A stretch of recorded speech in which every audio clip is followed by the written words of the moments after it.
Well, Norristown's going to obviously have to eliminate the giveaways at this point. Obviously, Pennsbury's very tough to stop, and you can't give them the ball at all, especially in good field position. But the main thing is Norristown just has to get some points on the board, and they have to put together a sustained drive. It's only 2 touchdowns, and they have 36 minutes to go in this game. And, of course, they always have the potential for a big play, but they have to keep the ball in their hands. And a tough job for that Norristown defensive line. They really are outsized by the Pennsbury Falcons. Not just Matt Rader, a big player out there, but you look across that Pennsbury line, I think matching them up man-to-man, you'll find that Norristown is at a disadvantage size-wise. That line doing a fine job this year. Number 72, Tom McKernan. Number 66, Jeff Fiss. Number 59, Eric Stead, we've been very impressed with this year. Joined by Jermaine Fisher. And tonight, Walt, Norristown playing with, looks like 3 linebackers, using Tuggle at linebacker. This time they go off the left side again. Good pursuit by Fisher to string it out. And he brings down McFarland after a gain of several. Well, Fisher did a good job of fighting off this block. Pennsbury doesn't run anything tricky. They come right at you. Put one man on each Norristown man and just try to block. Fisher did a good time that time of fighting off the block, as you said, stringing it out and making the shoestring tackle. A big play here for the Norristown defense. They've got Pennsbury in a 3rd down and 4 situation. The ball's spotted at about the 16-yard line. The Eagles, with their backs to the wall here, really need to come up with a big defensive play to force a field goal attempt. Rader with the long count. He goes left, keeps it himself. The pressure's there, but Rader with the 1st down. The only player who really had a shot at him was number 32, Jeff Butler, from his linebacker spot, but Rader too quick to the outside. Had good blocking ahead of him. Well, they sent number 89, Doug Mervin, to the left side. It looked like a power left the whole time, and they ran the sweep to the outside. Norristown, again, the side was just flooded, and they were outmanned over on that side, just in numbers alone. And the ball is spotted right on the 10-yard line. We're going to call it 1st and goal from the 10. Wide out to the right side. They go left again, though, to Fee. He's got a hole, breaks free, close to a touchdown. He's in. 10-yard carry by Justin Fee. Gives the Falcons 6 more points, and they increase their lead to 19-0 with 11:03 to play in the 1st half. Just a powering run that time by number 32, Justin Fee. Bulled straight off that left side. Several Norristown tacklers had a shot at him, but no one able to bring him down. So again, we'll set for the extra point. Number 91, Trombino, had his last attempt blocked by Eric Stead. High snap, picked up. Good job that time by the holder to get that ball down. That was Matt Rader, number 17, and Trombino converts on the extra point. So our score 20-0 with 11:03 to play in this half. And Walt, the folks here at Roosevelt Field with not much to cheer about this evening. Well, we've seen Norristown give up some yards this year and have some trouble on defense. This is just a team that's going to make them pay for it. They're not going to turn the ball over. They're very, very simple offense. We haven't seen them go to the air. And this team's going to make them pay for the turnovers and the yardage, and especially when you keep giving a team a ball in your own end, especially within your own 30, of course they're going to put it in. A good team like Pennsbury is going to put it in every time. Well, I'll tell you that the big key in this game has been field position. Pennsbury has taken the ball all 3 times they've had it into the end zone, and they've started each drive inside Norristown territory. The first drive off of a fine punt return had them at about the 42-yard line of the Eagles. 2 subsequent drives have been at about the 20-yard line of Norristown. So it's tough for a defense to put the brakes on a fine offensive squad when you've only got 20 yards at your back. Certainly, and no rest. And the kick is up. This time it looks like it'll be out of bounds. No, taken by Tuggle again on the sideline. He looks for some room, cuts back upfield, and he's brought down, this time at about the 24-yard line. Tuggle that time again on the receiving end of his 4th kickoff tonight. We do have an injured Pennsbury player on the field. There'll be a timeout.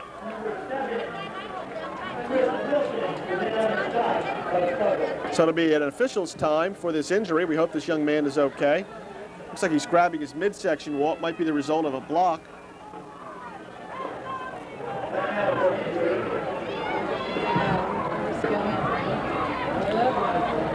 So once again, Walt, the Eagles taking over at their own 24-yard line this time.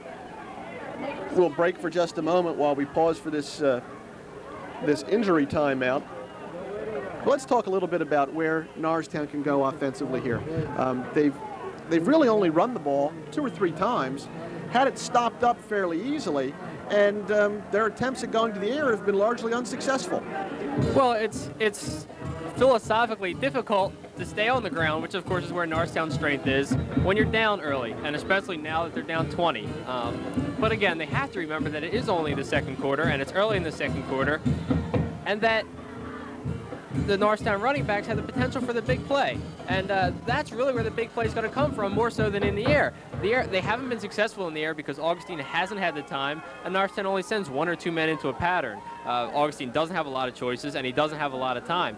I think Norristown's going to have to stay on the ground, assuming Pennsbury can give them something, and the Norristown offensive line can get their blocks. They're going to have to stay on the ground and try and pick up at least some yardage. I agree with you. Absolutely. I mean, I think the potential for a game breaker really comes from the Norristown backfield. That injured player on the field for Pennsbury was number 18, Brian Lee, the kicker. He's walking off the field under his own power. We hope he just had the wind knocked out of him there. He seems to be just fine. So for the 4th time tonight, the Eagle offense stands over the ball, ready to begin an offensive possession. Not much success to date. We'll see how they fare on this attempt.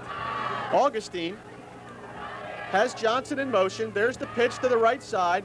Johnson pursued nicely. He's going to be stopped for a loss. Wow. And there's a flag on the play. May even be a face mask, I believe, against Pennsbury. Boy, great pursuit that time by the Falcon defenders there, Walt.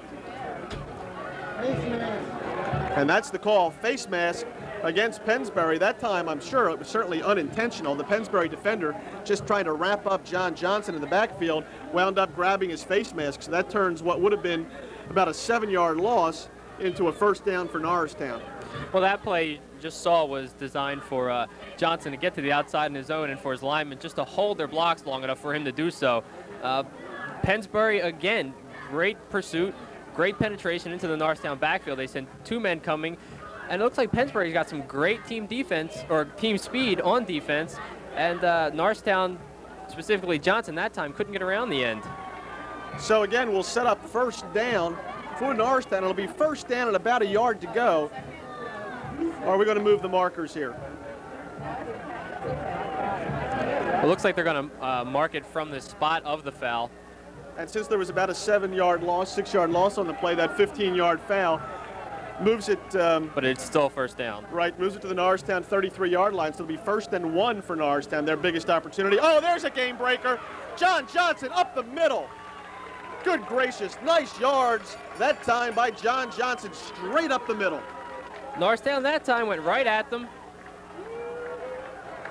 Asked the big men to do the job, specifically center Mark Milkey, number 65, and McKernan, the right guard. And a big play that time for Norristown as they charge into Pennsbury territory for the first time tonight. Well, that's what they need, and they have to keep it going now. At least now they've started to win that war of field position, and they'll have to keep it going. So from the 46-yard line of Pennsbury, oh, there's a fumble. Recovered by the Falcons. Wow. Norristown's first big play of the ball game negated on a fumble on the interchange between the center and Eric Augustine. Looks like there was some type of mix-up that time. Johnson going right, Butler going right up the middle, and it was either a mistake on the handoff, or else Johnson just sort of smacked into Augustine that time. Looked like he almost thought that Butler had the ball, and Johnson was just running to the right as a decoy, and Augustine never got the chance to turn around. Johnson just smacked into Augustine, knocked it loose. Yeah, you're right. The fumble really was not on the interchange from center, but as Augustine turned to hand off, and it recovered, I believe, by Rader that time. So, once again, Pennsbury has good field position. They go off the left side, a big gainer down the left sideline. That's number 22, Chet Johnson, for the Falcons. Well, that's got to be disheartening for that Norristown defensive squad. Yeah, they really have had very little rest here tonight. On the field almost the entire ball game. I'm sure these fellas feel like they've played 4 quarters already instead of just more than 1. We've still got 9:14 to play in the half, and the Eagles trailing Pennsbury 20-0. And we have a flag on the play and holding called against the Falcons. Well, that's always one good reason that you have a great run is when your defenders are able to hold. Especially around the end that time, Johnson. A little bit of help, probably on one of those Norristown ends, probably Stead over on the right side. And, it'd be nice to push them back, give the Norristown defense a little rest and a little reprieve. So again, the holding call being marked off from the point of the foul. It'll be 1st down and 18 for the Falcons. This time they have number 85, Chris Funchess, wide to the right. In motion, number 11, Mike Harrison. Draw play, goes up the middle, picks up several yards, but well defended by the Eagles. And on the tackle is Stead, along with number 65, Mark Milkey. So it'll be 2nd down and about 12 to go. Long 12, let's make it 13. So Norristown, the beneficiary of 2 Pennsbury penalties here in this 2nd quarter, the only penalties we've seen in the ball game. This time, number 36, Tim Bremirski, wide to the right. In motion, number 48, Ryan Matheson. Raider back to pass for the first time, underthrown, largely because of the pressure applied by number 59, Eric Stead. Stead almost got held there, he even slipped out of a hold. But Jeff, Norristown's now running 4 linebackers out there. They've brought in number 19. That's Reese Lindsay, and they're trying to be a little more versatile. They really have to start clogging that line, but of course still defending against the pass and Raiders' size. And so they've brought 4 linebackers in now to try and plug the line, but allow for coverage should they need it. So that was the first attempt through the air for Matt Raider, falling incomplete. Good pressure by the Eagles, and 3rd and 13 now facing the Falcons. Once again, Matheson in motion. Raider back to pass again.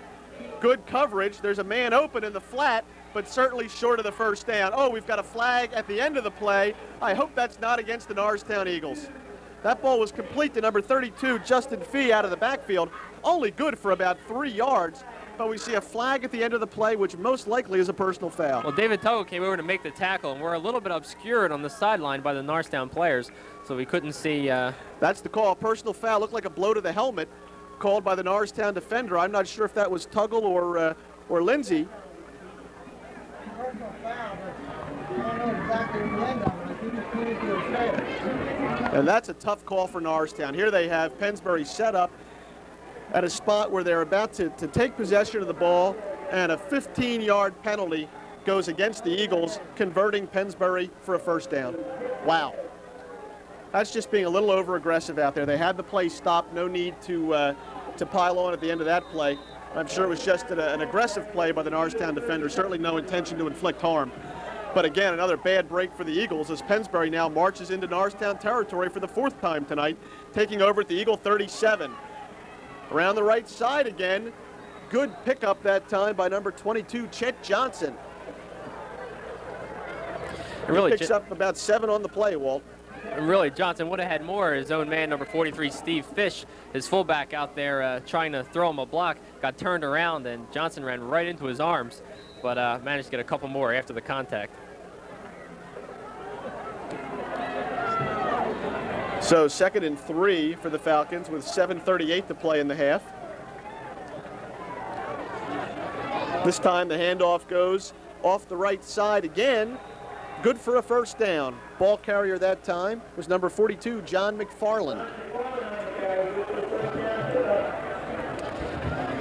And again, the right side of the Pennsbury line just opening gaping holes for their men to slip through and forcing the Norristown linebackers to make the tackles. So it'll be 1st and 10 again for Pennsbury. This time the ball spotted at about the 22-yard line. Backs in the I formation for Raider. 2 players out wide left. They come out of the I. They give it off the right side. Good tackle that time by Lindsay. Ball carrier again was number 42, McFarland. Good open field tackle that time by Lindsay. He trots to the sideline, being replaced by number 62, Daryl Ray. Well, Jeff, We have a timeout on the field right now. Officials' time for equipment there, it looks like. Norristown that time wasn't loading up the line. They had Stead out wide, and then the inside man about, I'd say 4 feet to Stead's right. And they were counting on Butler to come up and fill that hole, but when Stead tries to rush in, they're going right around him. And really, there's no one over on that side to help out. So it's 2nd down and 7 now. Ball just inside the 20. Fumble on the snap. Covered nicely that time by Rader. It seemed like the whole team moved and Rader stood still there. Everyone else was surging forward, and Matt Rader just never took possession of the ball. And there's a break for Norristown to get Pennsbury to waste it down, because they've been making positive yardage on every down. So another 3rd down situation this time. It'll be 3rd and 7 from just inside the 20 with 6:17 to play in the 2nd quarter. And we have a timeout on the field called by Pennsbury. Matt Rader wants to talk this one over with his head coach, Larry Green. So, Walt, not a lot of highlights to talk about tonight for Norristown here in this first half so far. Of course, still a lot of football to play. Certainly the Eagles want to keep Pennsbury out of the end zone at all costs here. To go down by 4 scores in the first half is certainly almost an insurmountable task against this Pennsbury squad. That's right. Pennsbury not doing anything fancy, and fancy from pee-wees to high school to college, all the way up, with the exception, of course, maybe of Florida State, up to pros. Fancy doesn't get it done. It's the hard ball control style that'll win you games, and that's what Pennsbury's got. And you're right, Jeff. Norristown really with 6:10 left to go in the first half, and Norristown not moving the ball well, can't go down 27-0 here. It really would be almost insurmountable, and again, like we said, a loss is going to kill their chances for a division, so they're going to have to suck it up and try and keep it at least to within 20 by the time they go into the locker room, regroup in there, and come back out hard. So a big play here, 3rd and 7. Norristown defenders have their play set for them. We have 3 men wide to the left. Interesting formation here. Forces the Norristown defense to spread out as well. There's the play. They throw it outside. Well covered that time by Damon Carroll. Good job. The ball was thrown on a screen play to number 24, Jason Cooper. And Damon Carroll shed those blocks easily, went there for a good open field tackle. Well, Norristown made a great adjustment before the snap to load that right side. It really didn't even look like a screen. They had no linemen out there. They were just counting on their other 2 split ends to get their blocks on their men and leave the receiver for some yardage, but didn't happen. So we have a 38-yard field goal attempt by Trombino. It's up. It looks like it's got the distance, and it's good. Wow. So Norristown makes a good defensive stand, and Trombino still converts it into 3 points for the Falcons. So with 5:32 to play in this half, that's a 38-yard field goal for Doug Trombino, and he had just enough distance on it, Walt. Well, that's right. If Carroll gets the Pennsbury receiver 2 yards further back from where he got it, this game's still 20-0. But let's say a good defensive stand by Norristown that time. There were penalties, a couple ways to get some yardage, but a real good stand by Norristown. It's what they needed. Sometimes you'll have to sacrifice the field goal. They gave Pennsbury pretty good field position, and then the penalty to cross midfield. And Norristown defense that time did what they had to do. Let's hope the offense can get them some rest now. And, of course, Norristown still within 3 scores when you consider that in high school, of course, the 2-point conversion play is available to them after touchdowns. I'm sure you'll see Norristown going that direction should they be able to put the ball into the end zone here. Interesting formation here, Walt. It looks like Johnson, the deep man, they've got Tuggle up a little bit with his second set of players along with Brahim Mitchell. So Roger Grove trying to get the ball kicked to John Johnson, and this time they get what they want. He's taken the ball at the 12-yard line, comes up the middle. Johnson breaks out to the right side, turns the corner, puts on the afterburners. He's got room, finally brought down at the 45-yard line. I like that call by Roger Grove. He brought Tuggle up a bit, really forcing Pennsbury to kick the ball to Johnson, and Johnson did a fine job, brought it up the middle where all of his blocking was, and then broke it out to the right side at the last moment. That's right, and a good job by the Norristown defenders. They know that Johnson can get to the outside on his own, not the defenders, I'm sorry, but the blockers that time, the special teams players. They held their men right there in their position, didn't allow anyone to get into Johnson. Johnson took it to the outside. That's the man who's got to do it for him. So the Eagles with good field position at their own 45-yard line, by far their best. Oh, boy. Nothing doing there. That time the handoff went, I believe, to number 32, Jeff Butler. Pardon me, no, it was Johnson. Number 3, John Johnson, was met behind the line of scrimmage by the Pennsbury defense. And not one, not two, but 3 defenders. Well, the play is designed for the opponent to bite on the fake to Butler, the first man through the line. And Pennsbury that time, great penetration by 3 or 4 defenders. Johnson had no shot.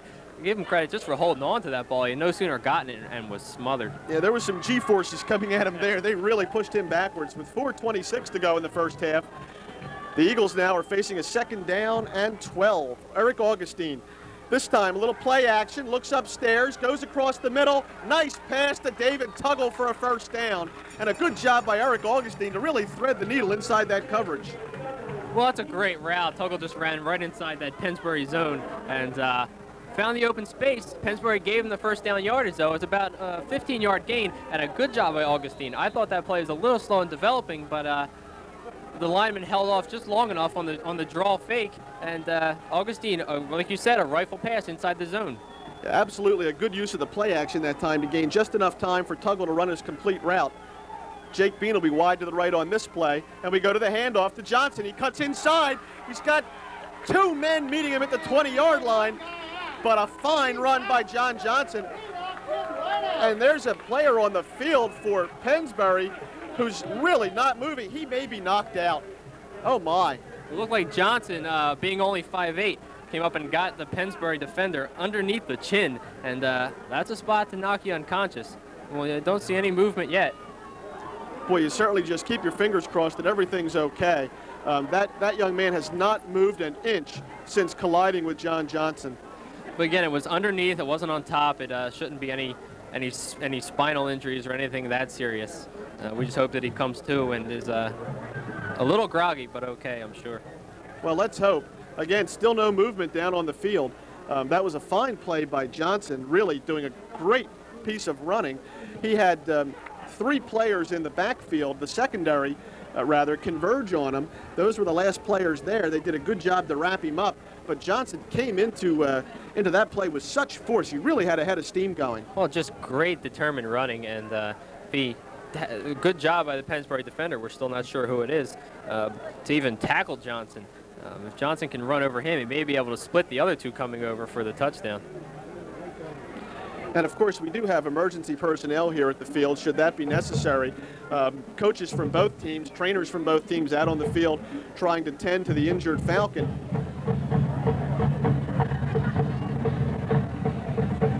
And of course, all of our thoughts are with this young man who's down on the field. But if you look at it from a game perspective, this is a little bit of a momentum breaker for Norristown. 2 big plays by them, and now they sit on the field and really are thinking about, that their opponent out there on the field, down on the turf, wondering how he is. And that really takes your mind away from the ball game. Well, that's a shame because Norristown really started to get on a roll. That left side of the Norristown line, I think I saw number 66, Jeff Fisk, just open a huge hole for Johnson. That allowed Johnson to get the head of steam and do what he did to this poor Pennsbury defender. A little movement down there. I think we're okay. There's not any kind of emotion for the emergency technicians, so I believe we're okay as far as that's concerned. Certainly if there were any question about spinal injury or things of that nature, we'd have a stretcher out on the field. I think really what we're talking about is perhaps a concussion or something of that nature.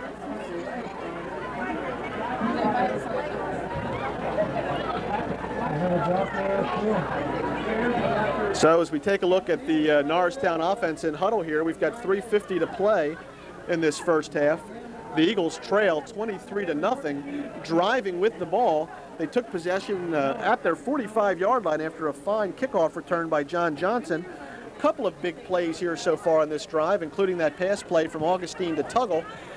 And certainly that last run by John Johnson, which went for more than 10 yards and a 1st down. Well, Johnson works off momentum. He really needs to get warmed up.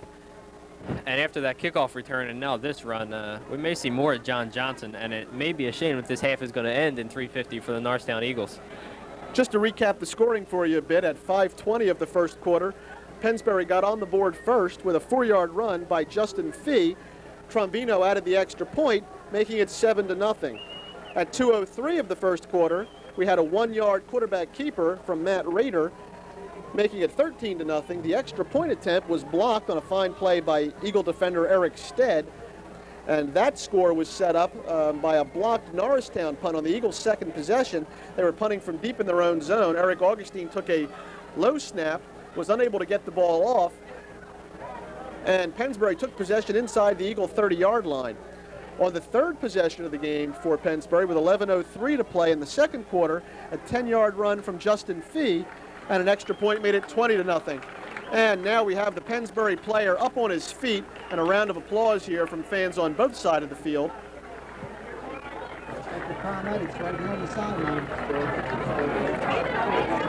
And it looks like coaches from both teams still trying to determine if the injured player is coherent, I would think. Probably the issue really here is a concussion. And as you said, Jeff, there are paramedics standing by. They've now come to the Norristown sideline, and like you said, they're just checking to make sure that he's at least coherent, and they may send him off to check him out anyway. Now he's back down. Yeah, that defender, I believe, is number 48, Ryan Matheson. Matheson standing for a short time. We have him now back down onto the field, sitting down, just trying to make sure if he's okay. To round out that scoring recap for you, after going up 20-0 on that 10-yard run by Justin Fee, Pennsbury was able to convert on a 38-yard field goal attempt from Doug Trombino, making it 23-0. And now they're going to carry Matheson off the field. Certainly encouraging that he's well enough to be moved, but I don't think he is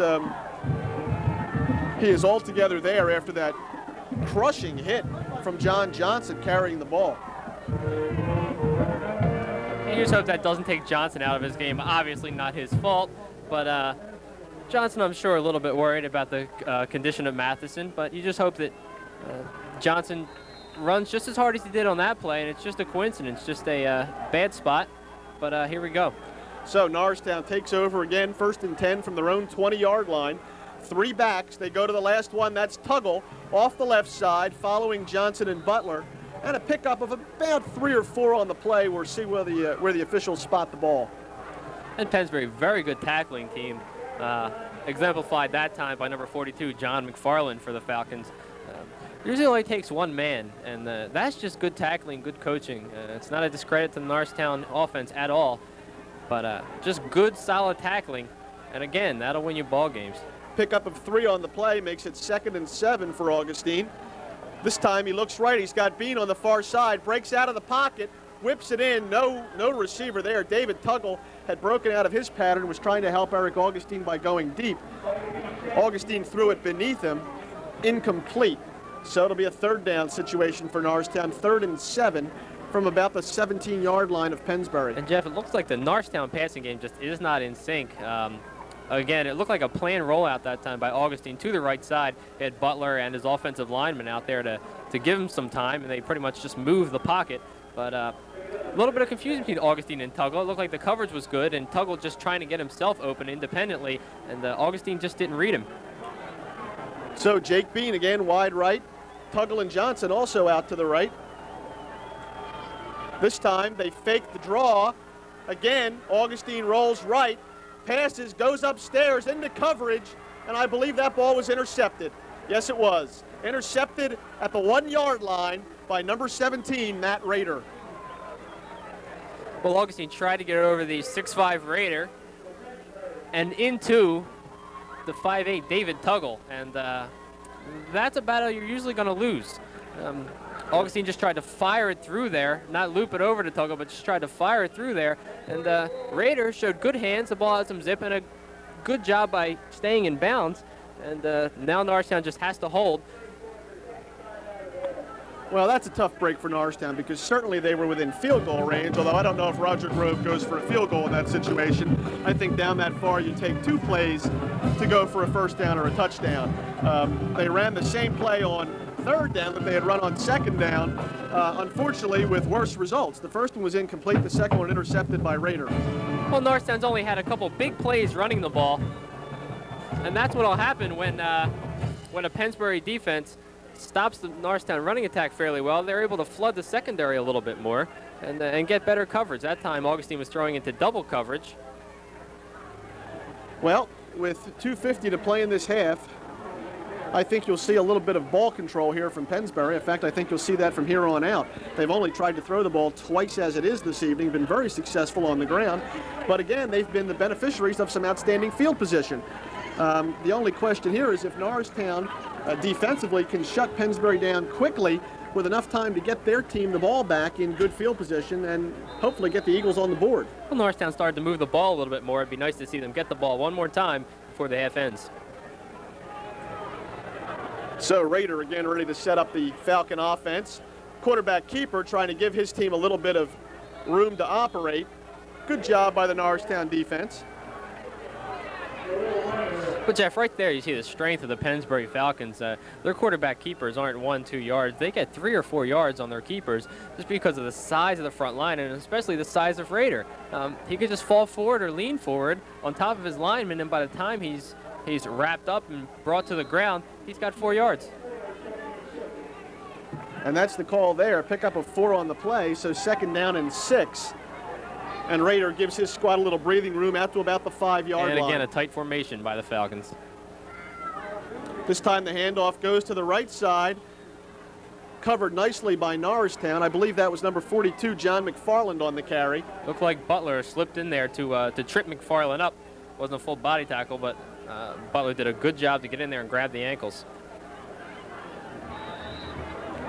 So it'll be 3rd down and about 4 to go with 1:47 to play in the half and the clock running. Pennsbury taking all the time they can here between plays, trying to eat up this clock. They don't want to give the ball back to Norristown any more quickly than need be. The Eagles will try and shut the Falcons down here on 3rd down, deep in their own territory. Looks like we need to get to about the 11-yard line for a 1st down. This time Rader on the keeper comes around the right side, well pursued, short of the 1st down. Good job that time by Tuggle in the backfield along with Butler and Eric Stead. And you saw the speed of Rader. They have the confidence that he can get to the outside as we have a timeout called by Norristown. So Norristown trying to get some points on the board before the half ends. And of course, you never know what's going to happen on a punt play from deep in Pennsbury's zone. You've got 1:08 to play. You're forcing Pennsbury to take the snap at about the goal line. Something bad happens for Pennsbury. It's great for Norristown because they're going to convert it to something very quickly. Certainly a well-chosen timeout by the Eagles. I believe the Eagles still have 2 timeouts remaining in this half. That was the first of the half, yes.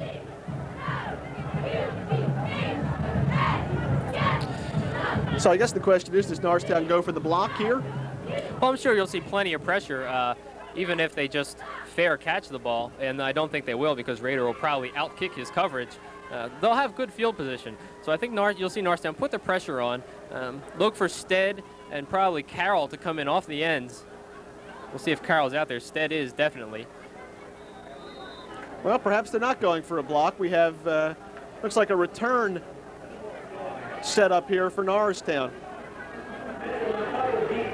Brahim Mitchell and David Tuggle back, and they set up the return. It's an end-over-end kick, taken by Tuggle, fumbled by Tuggle at midfield. He's going to be in deep trouble, and he's brought down quickly by number 24 for Pennsbury.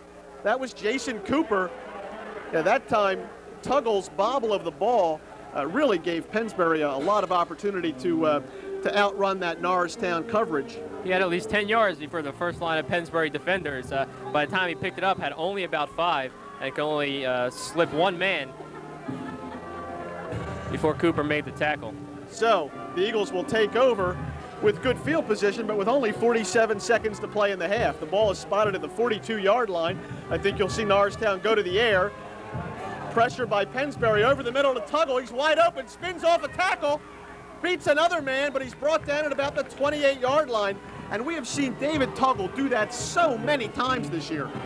And Jeff Butler that time, as Augustine turned to his right to throw, there were 2 men coming in. Butler had already picked up 1 man, as Norristown calls their second timeout. Butler had picked up 1 man and a second man coming in right in Augustine's face, and Butler picked him up too. So Butler that time, not even distracted, just blocked 2 men and allowed Augustine to make the good throw of the Tuggle, and then Tuggle to make the move. Yeah, you're absolutely right.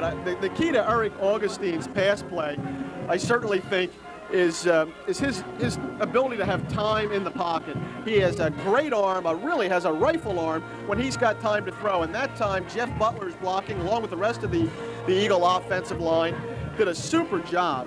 And Tuggle over the middle, shakes that first quick tackle, and picks up 3 or 4 more. And we've been talking about Rader's height, but Augustine's 6'4" himself, and he can throw over the line. He has good vision. So like you said, he needs the time to be able to use that arm and to allow his receivers like Tuggle to get open.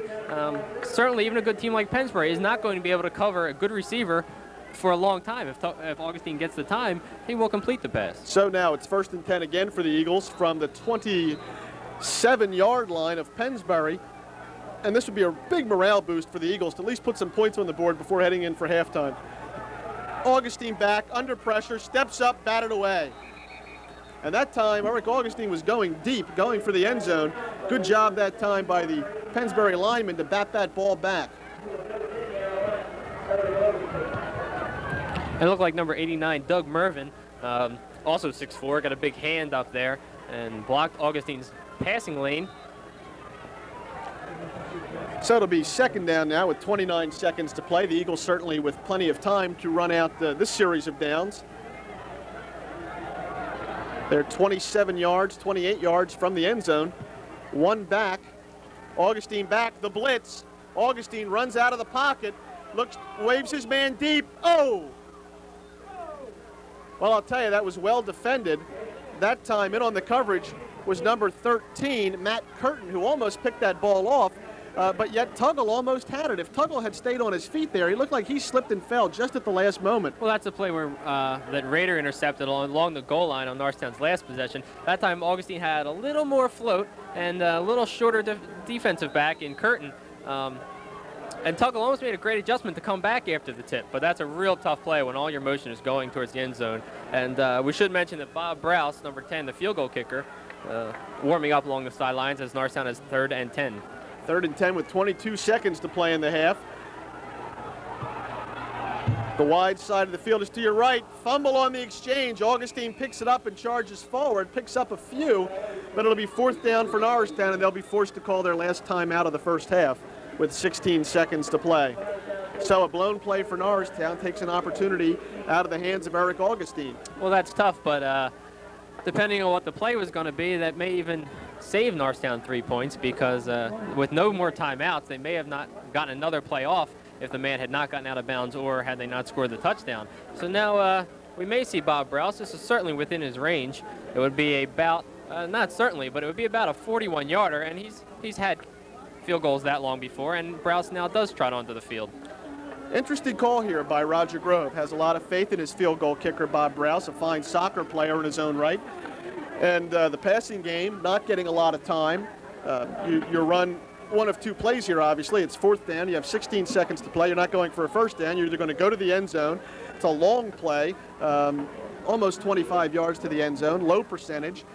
At least if you can get Browse to put the ball through the uprights, you're on the board. You've got a little bit of a moral victory and a psychological boost going into halftime. Even though you're still down 20 points, you're within 3 touchdowns. It is 3 touchdowns, and that's 3 with the normal extra point, and Browse has been almost automatic, I think missing only 1 this year. Eric Augustine will be the holder here. Browse sets up. It'll be a 41-yard attempt. The spot's up. The kick is up. Plenty of leg. Wow. Oh, wide to the left, no good. It certainly was not for lack of distance. Bob Browse would have been good from about 45, 47 yards, but he was wide to the left. We have a bad angle here in the same one you'll see on your screen, but it must have just gone over the upright because he was close and it looked like it was going to be good. But as you said, it was the side to side and certainly not the distance. I guess in any game of athletics, you can talk about a game of inches, but it's really been a game of inches for Norristown tonight. That last kick there was a tough break for them. And maybe not a game of inches, but a game of bad breaks, including something like that where just a few inches made the difference between a score and not a score. You talked about a moral victory. That wouldn't constitute a moral defeat, but it certainly is nice to get some points on the board and, of course, get within 3 touchdowns. Look for Pennsbury to just kill the clock now. no sense in being risky. And that'll be the last snap of the first half. The clock winds down to 0, and the Pennsbury Falcons will go into the locker room with a 23-0 lead over the Eagles of Norristown. And Walt, those Eagles are going to have their work cut out for them in the second half. Certainly are. We'll be back in just a moment to recap that scoring for you again as we begin the third quarter of play.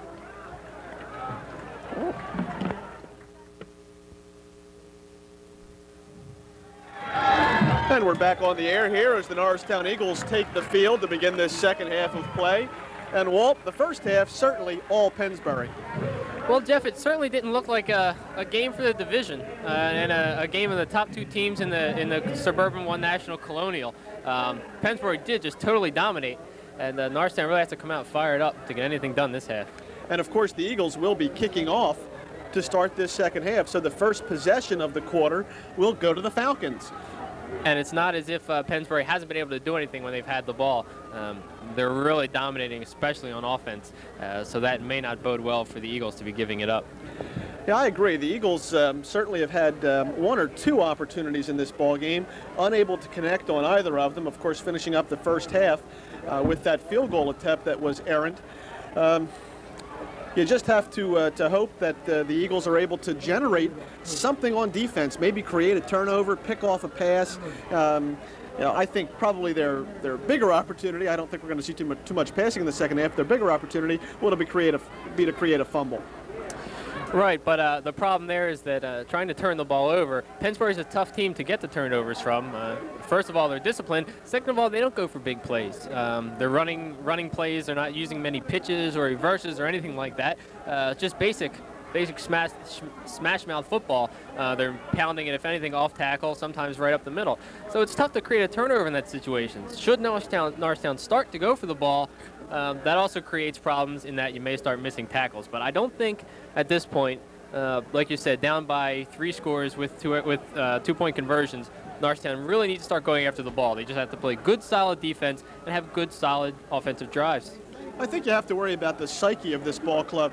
Well, this is the first time this team has come into a locker room at halftime down the way they are today. I mean, they've had games where they were so-so in the first half, but they were in all those ball games. I mean, in this ball game, down 23-0, they're on the verge of being out of it.